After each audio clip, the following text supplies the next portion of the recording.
नमस्कार। आज हम पढ़ेंगे तुगलक वंश के बारे में। तुगलक वंश का समय है 1320 से 1414 ईस्वी तक। ये पार्ट 1 है। तुगलक वंश के शासकों में 1320 से लेकर 1325 ईस्वी तक गयासुद्दीन तुगलक ने शासन किया। उसके बाद 1325 से 1351 ईस्वी तक मोहम्मद बिन तुगलक, 1351 से 1388 ईस्वी तक फिरोज शाह तुगलक ने शासन किया। 1388 से 1389 ईस्वी तक गयासुद्दीन तुगलक द्वितीय, 1389 से 1390 तक अबू बकर शाह ने, और 1390 से 1394 ईस्वी तक नासिरुद्दीन मोहम्मद शाह तुगलक ने, और अंतिम शासक तुगलक वंश का 1394 से 1414 ईस्वी तक नासिरुद्दीन महमूद ने शासन किया। तो ये तुगलक वंश की वंशावली थी। सबसे पहले हम पढ़ेंगे गयासुद्दीन तुगलक के बारे में। तुगलक वंश का संस्थापक गयासुद्दीन तुगलक, गाजी मलिक और गयासुद्दीन तुगलक के नाम से ये प्रसिद्ध है, और इसकी उपाधि तुगलक और शाह गाजी। इसके अलावा ये जो गयासुद्दीन जो है वो करुणा तुर्क जनजाति का था। पिता जो थे तुर्क थे और इनका नाम मलिक तुगलक। ये बलवन के जो तुर्की दास थे, बलवन का ये तुर्की दास था इसका जो पिता, और माता जो थी वो हिंदू थी, एक जाट स्त्री थी।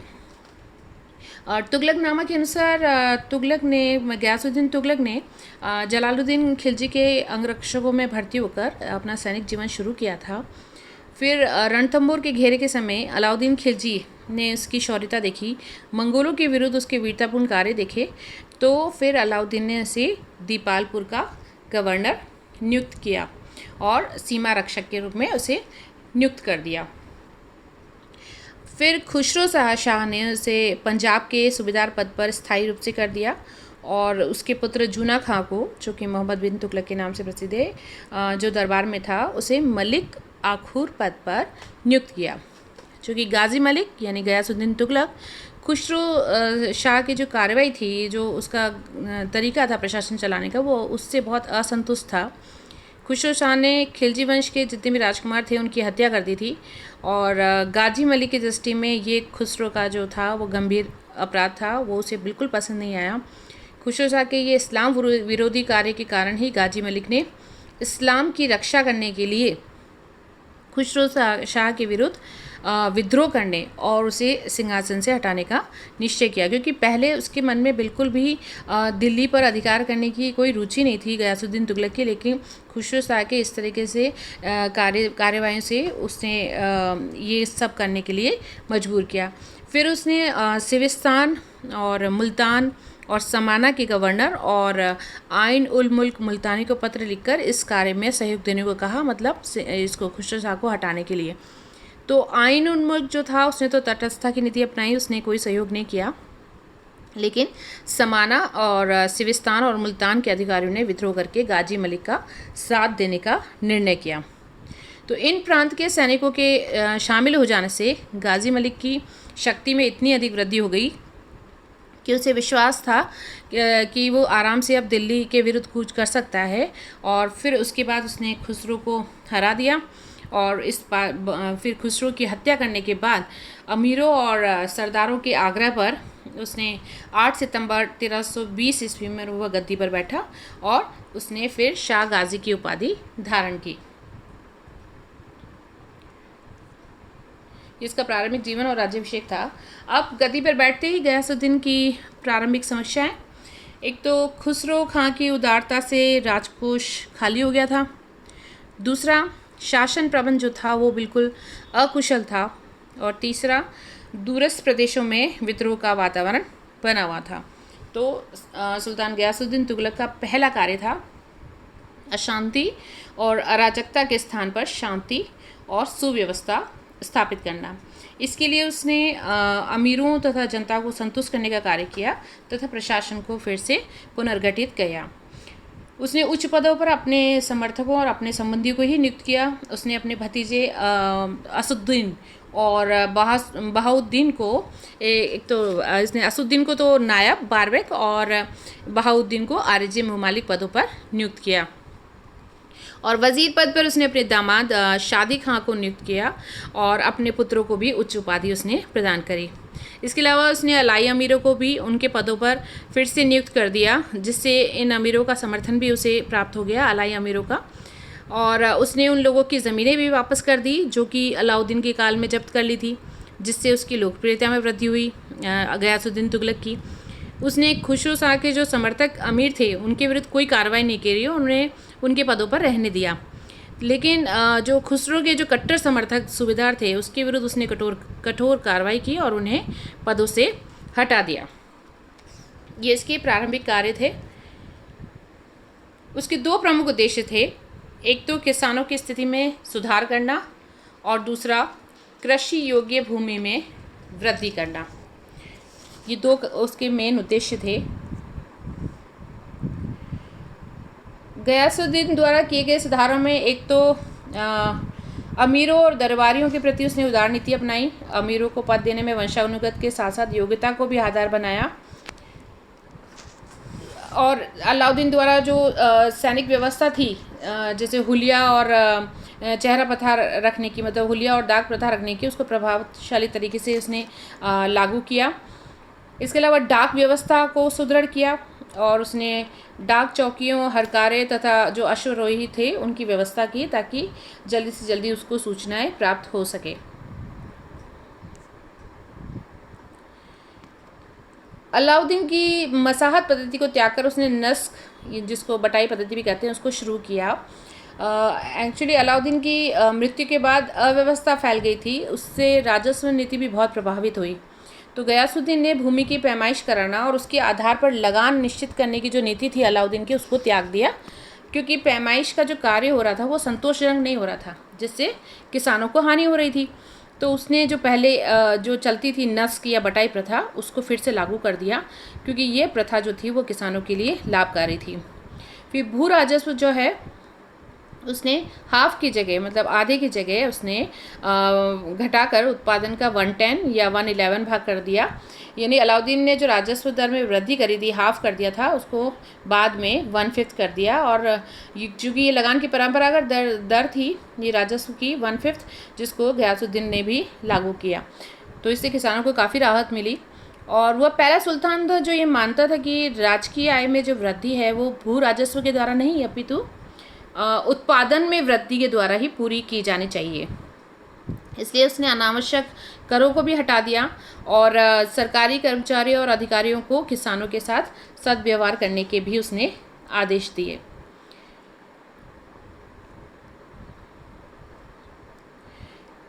अलाउद्दीन ने राजस्व अधिकारियों जैसे खूत, चौधरी और मुकद्दम के प्रति कठोर नीति अपनाई थी।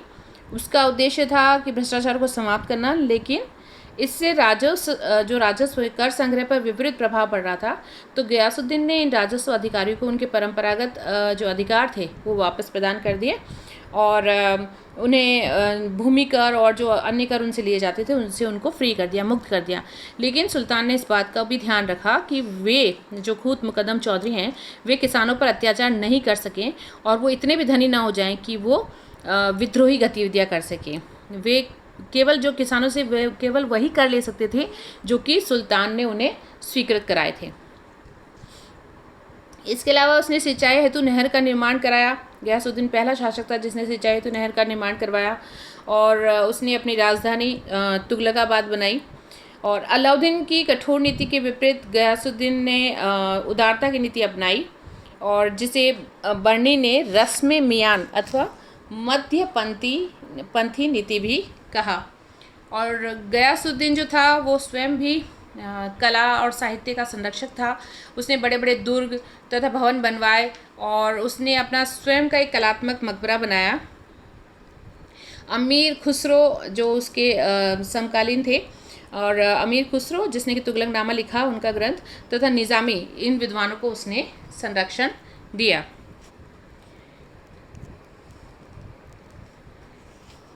गयासुद्दीन तुगलक ने चूँकि इस्लाम के रक्षक के रूप में सिंहासन पर बैठा था, तो उसके लिए आवश्यक था कि उसका आचरण जो है वो इस्लाम के नियमों के अनुसार हो।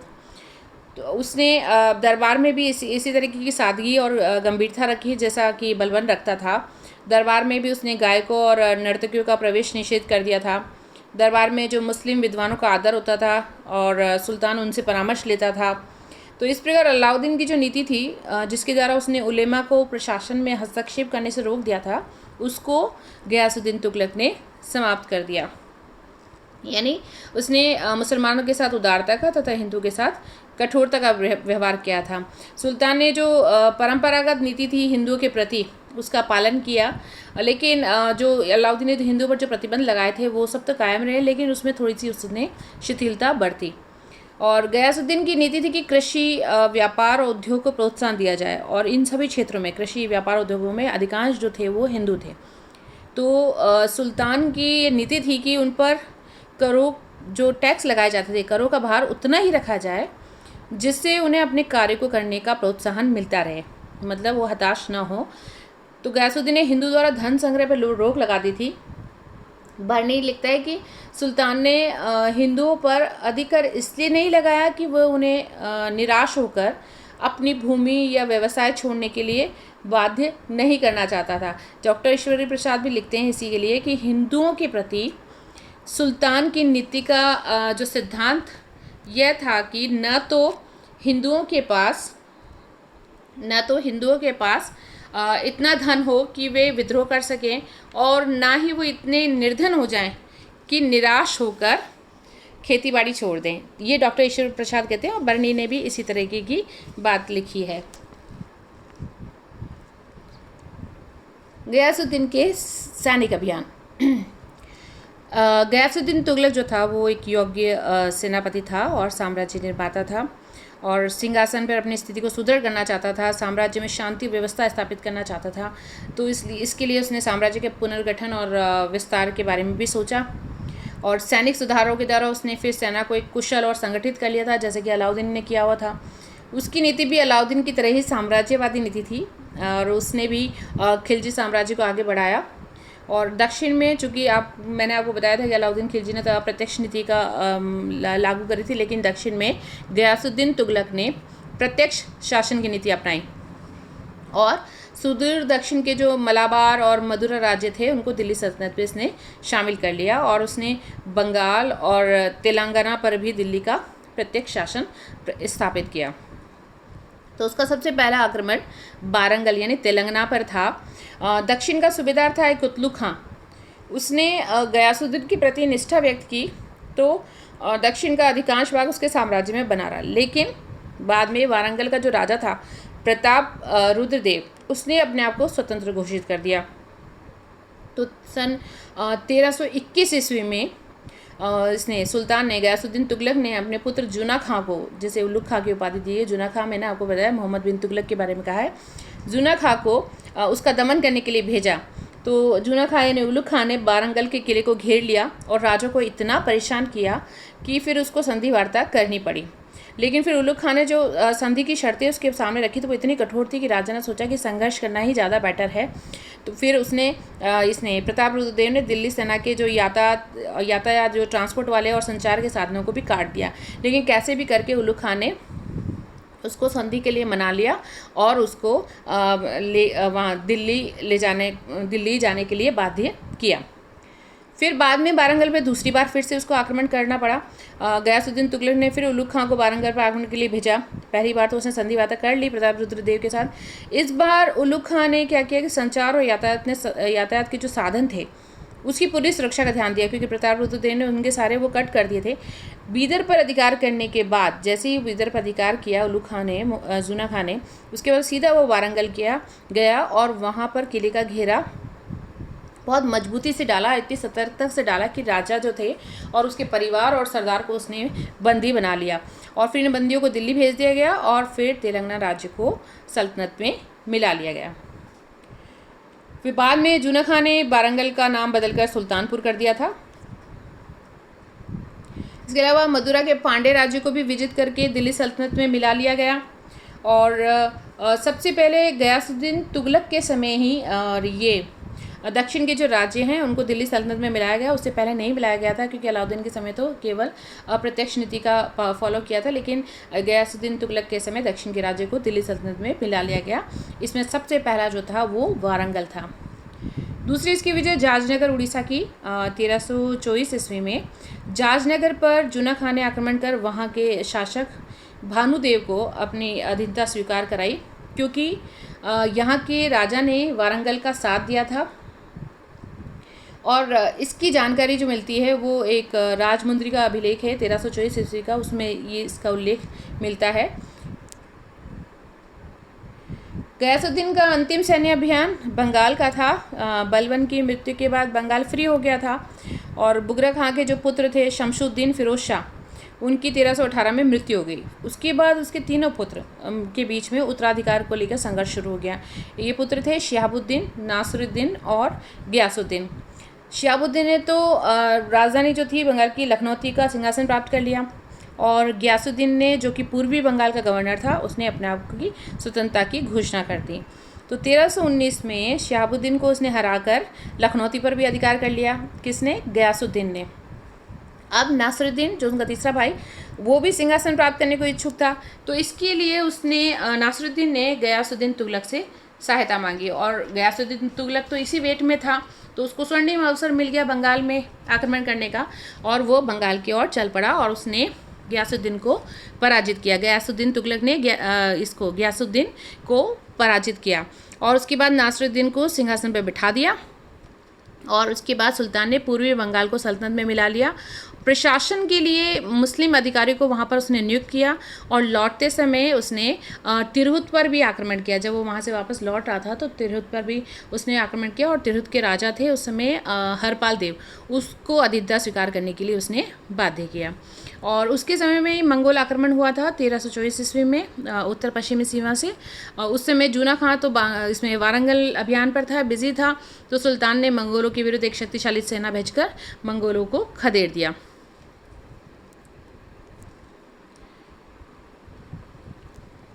गयासुद्दीन तुगलक की मृत्यु 1325 ईस्वी में बंगाल के सफल अभियान के बाद लौटते समय स्वागत समारोह के दौरान लकड़ी का एक महल गिर जाने के कारण उसकी मृत्यु हो गई।